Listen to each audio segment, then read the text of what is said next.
Welcome back to the Stan Simpson Show. Here with Michael Prager. The book is Thin Boy, Fat Boy, Thin Man. That's right. We're talking about in that order. Yeah, okay. Yeah, 165 pounds. So now you're sustaining it now, 20 years and counting. So a lot of people watching saying, you know what, whether they deal with 30 pounds or 100 pounds, what do I do, Michael, to sustain it? If you had to kind of walk out there and say, folks, here's what I did. I'm not a diet guru, but here's what I've done to sustain this loss. What would you outline for them? Well, most of the things that I would tell a friend who is asking me, as you are, don't really have to do with food. I think, whether one eats 3/4 of a cup of yogurt in the morning or a cup isn't going to make that much of a difference.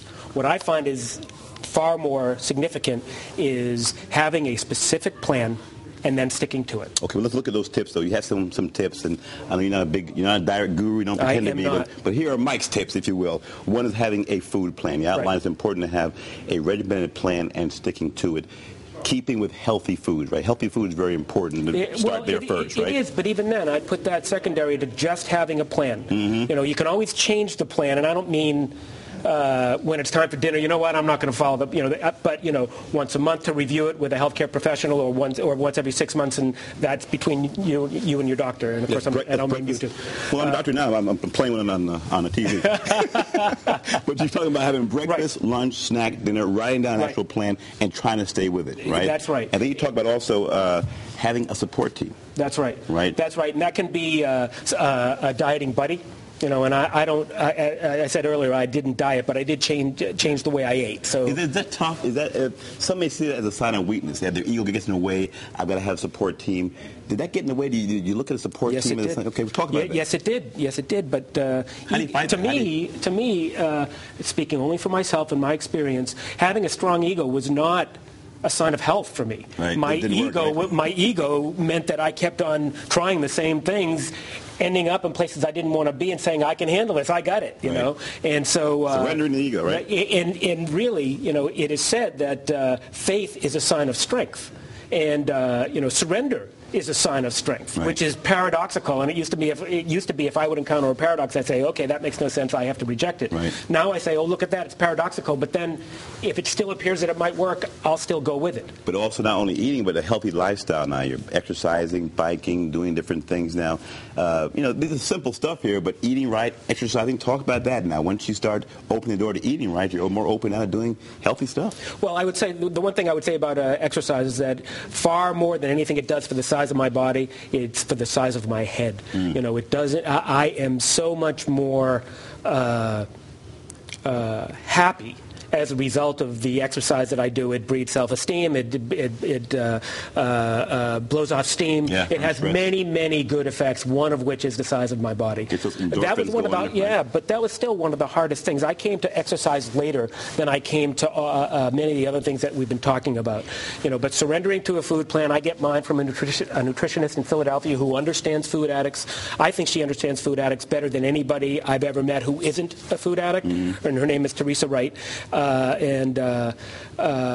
I just let her tell me what to eat. If she gives me if I come to her with a problem and I don't like the solution, I'll say, this is absurd, but say she said, you have to eat at 3 in the morning. I'd say, I'm not getting up at 3 in the morning to eat. She would never say that, but my point is that if she gives me a solution I don't like, I can say, I don't like that solution, can you give me something else?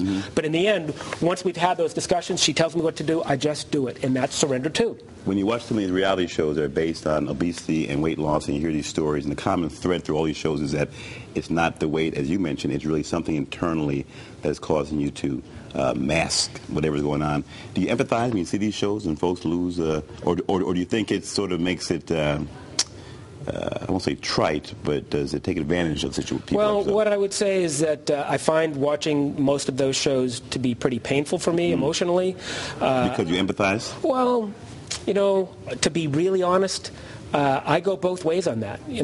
I feel sometimes what comes out of me emotionally is critical, not empathetical, and that's not the way it ought to be. If I don't understand, who possibly could understand, one might say, and that's just, that's another paradox, and that just, I used to, well, I won't even go there, but my point is that my biggest problem with shows like Biggest Loser, Right. is that they focus on, they don't really deal with the internal questions. What I would say to your viewers is there's a show on the Oprah network that just started called Addicted to Food, and that is not about personal training. That is about actual people who actually agreed to go through food addiction rehab on camera. It's at an actual rehab place in Texas, and that is the real deal, far more than Biggest Loser or I Used to Be Fat or Heavy, which are two other shows. About 30 seconds. It's interesting to compare food to a drug because, you know, some folks go out for a beer. Some folks can't handle a few beers. Some people have a drug of choice. You see food as sort of something that everyone should eat, but yet it can be very, very damaging to you. In 10 seconds, the website folks can see what you're up to. And you have a sequel coming out, too, to this book? Yes, I do. I'm attempting a young adult fiction novel that tries to give some help to kids who went through what I went through and try to show them that they can eat in a different way and be happy about it. It's michaelprager.com and fatboythinman.com. All right, Thank you for letting me say that. Thank you for coming on. Good to see you again. Our guest, Michael Prager, who once weighed 365 pounds, folks, and lost 165 of it and has maintained it now for 20 years.